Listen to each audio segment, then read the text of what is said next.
जय श्री कृष्णा भक्तों, श्रीमद् भगवद गीता अध्याय 2 श्लोक 50।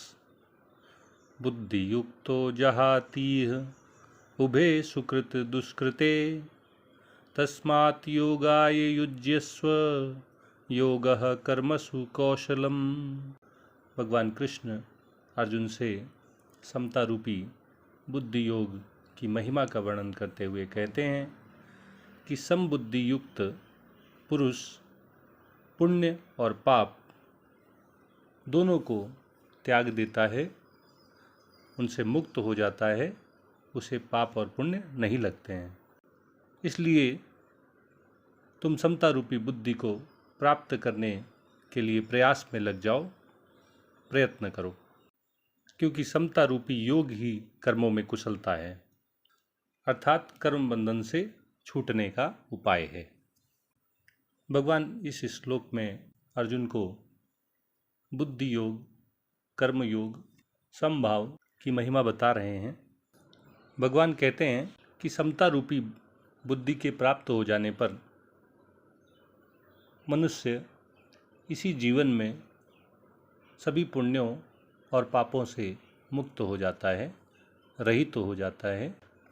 जैसे संसार में सभी प्राणी कुछ न कुछ पाप या पुण्य करते रहते हैं, लेकिन उनके पुण्यों या पापों का फल हमें नहीं मिलता है। इसी प्रकार जब मनुष्य समता रूपी बुद्धि को प्राप्त कर लेता है, सफलता असफलता में एक समान हो जाता है, तब उसके अपने कर्मों का भी उसे पुण्य और पाप नहीं प्राप्त होता है।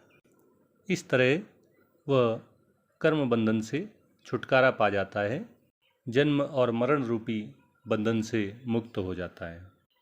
इसीलिए भगवान अर्जुन को योग में लग जाने का आदेश दे रहे हैं कि इसलिए तुम समता रूपी योग को प्राप्त करने का प्रयास करो, प्रयत्न करो, समता रूपी योग को पाने में लग जाओ। और भगवान उसे बताते हैं कि समभाव में स्थित होना, बुद्धि योग, यही तो कर्मों में कुशलता है।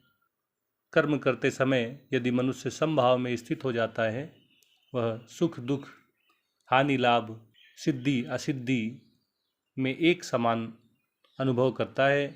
सफलता और असफलता उसके चित्त को कंपित नहीं करते हैं, विचलित नहीं करते हैं, तो उसके कर्मों में स्वतः कुशलता आ जाती है। वह बड़ी ही कुशलता से अपने कर्मों को कर पाता है।